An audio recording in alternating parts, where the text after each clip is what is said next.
Thank you very much. It's great to be with Prime Minister Netanyahu.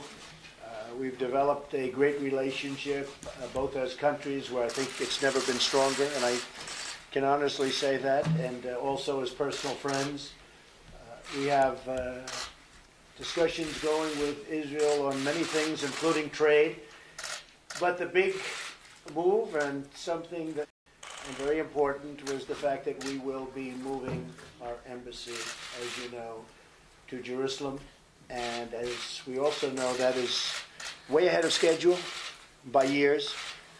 And we anticipate having a small version of it opened sometime next year. So that's a long time ahead of schedule. It's an honor, and it's a great honor to be with you.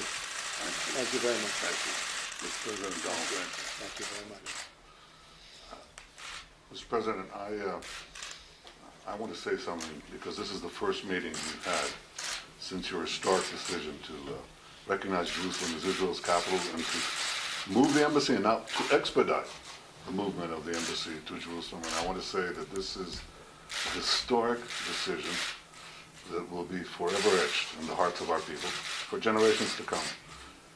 People say that this pushes peace backward. I say it pushes peace forward, because it recognizes history, it recognizes the present reality, and peace can only be built on the basis of truth. By recognizing history, you've made history, and we will always remember that.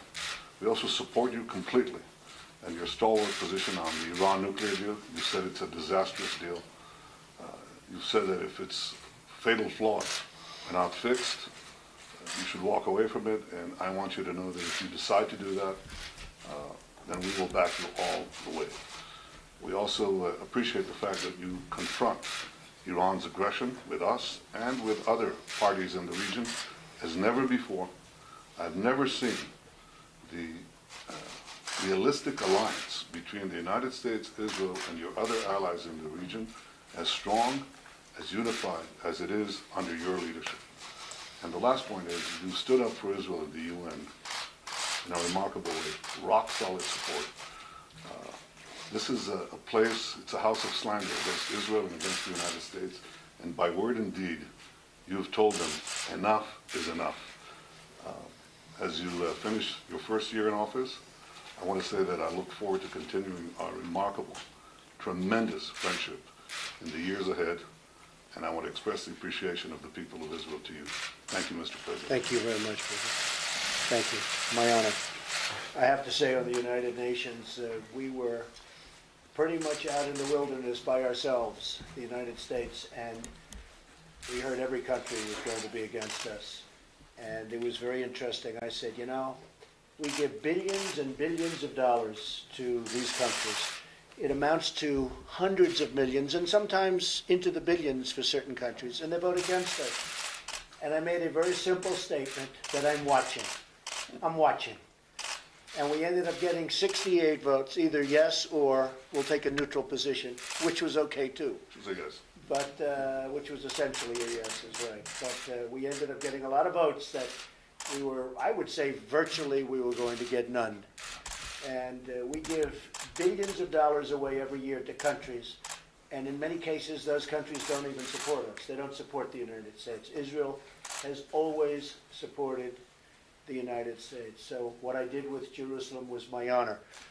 And hopefully we can do something with peace. I would love to see it. You know, if you look back at the various peace proposals, and they are endless, and I spoke to some of the people involved, and I said, did you ever talk about the vast amounts of funds, money, that we give to the Palestinians? We give, you know, hundreds of millions of dollars.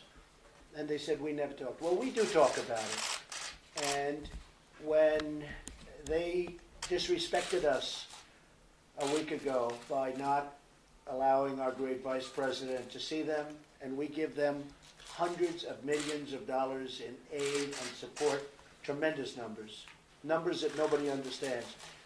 That money is on the table, and that money is not going to them unless they sit down and negotiate peace.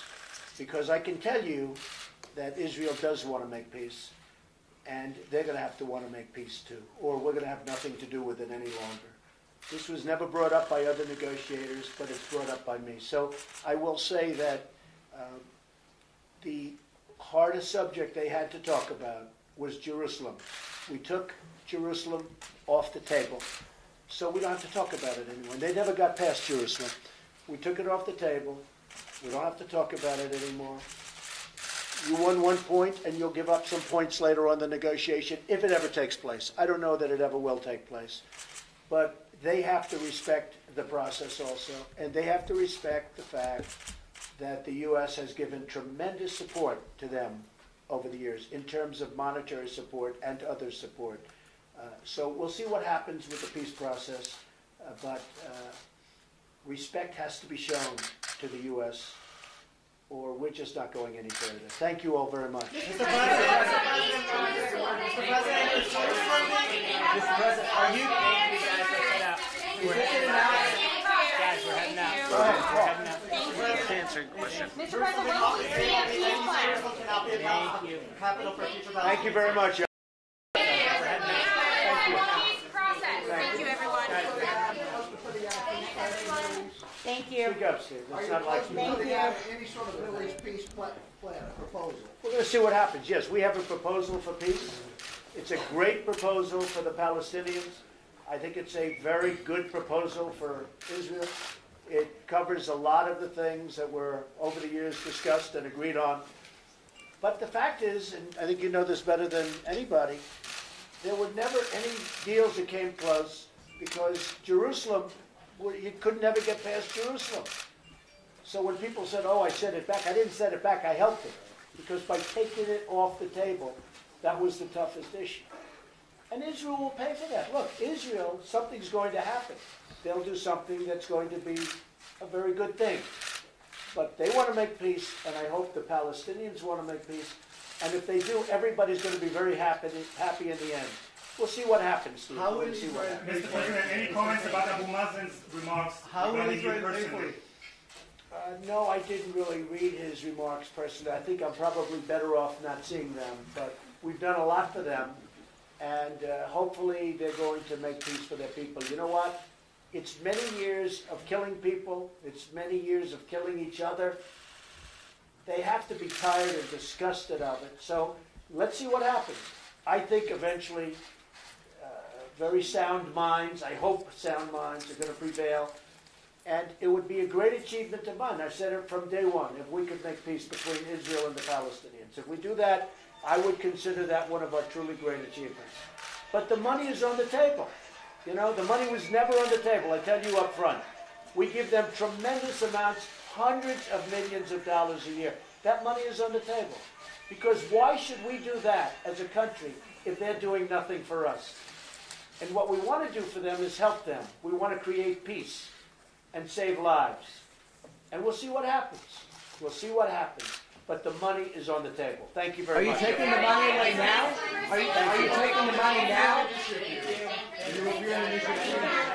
President, what is the timeline look like? Are you ending the aid immediately? Anytime they want.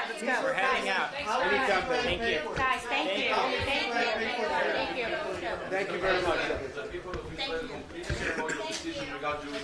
That, you see, there you have it. Thank you. Spectrum. I like him. What's your name? I like you very much. Thank you.